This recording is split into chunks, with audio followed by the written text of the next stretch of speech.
Brain ട്യൂമറുകളിൽ വളരെ സാധാരണമായിട്ട് കാണുന്ന ഒരു വേരിയൻ്റാണ് മെനിഞ്ചിയോമസ്. അത് ക്യാൻസറസ് അല്ലാത്ത ബിനൈൻ ക്ലാസിഫിക്കേഷൻസിലുള്ള ബ്രെയിൻ ട്യൂമറുകളാണ്.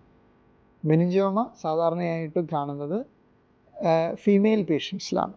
മെനിഞ്ചിയോമേൻ്റെ ട്രീറ്റ്മെൻറ്റ് സാധാരണഗതിയിൽ സർജറി തന്നെയാണ്. പക്ഷേ എല്ലാ മെനിഞ്ചിയോമാസിനും സർജറിയുടെ ആവശ്യമില്ല. വളരെ പ്രായം കൂടിയ ആൾക്കാരിൽ വളരെ ചെറിയ ലക്ഷണങ്ങളില്ലാതെ യാദൃശ്ചികമായി, അതായത് കോയിൻസിഡൻ്റലായിട്ട് കാണുന്ന മെനിഞ്ചിയോമാസിന് പലപ്പോഴും ട്രീറ്റ്മെൻറ്റിൻ്റെ ആവശ്യം വരാറില്ല. വളർച്ചാ പ്രവണത കാണിക്കുന്നതോ അല്ലെങ്കിൽ മെനിഞ്ചിയോമ കാരണം ലക്ഷണങ്ങളുള്ള പേഷ്യൻസിലോ മാത്രമേ മെനിഞ്ചിയോമയുടെ സർജറിയുടെ ആവശ്യം വരുന്നു.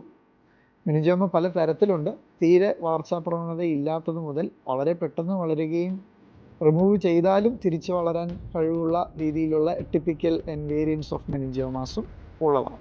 മെനിഞ്ചിയോമാസിൻ്റെ വലിപ്പവും ലൊക്കേഷനും അതിൻ്റെ വളർച്ചാ പ്രവണതയും അത് തലച്ചോറിലുണ്ടാക്കുന്ന വ്യതിയാനങ്ങൾക്കും അനുസരിച്ചാണ് അതിൻ്റെ ലക്ഷണങ്ങൾ വരാറ്.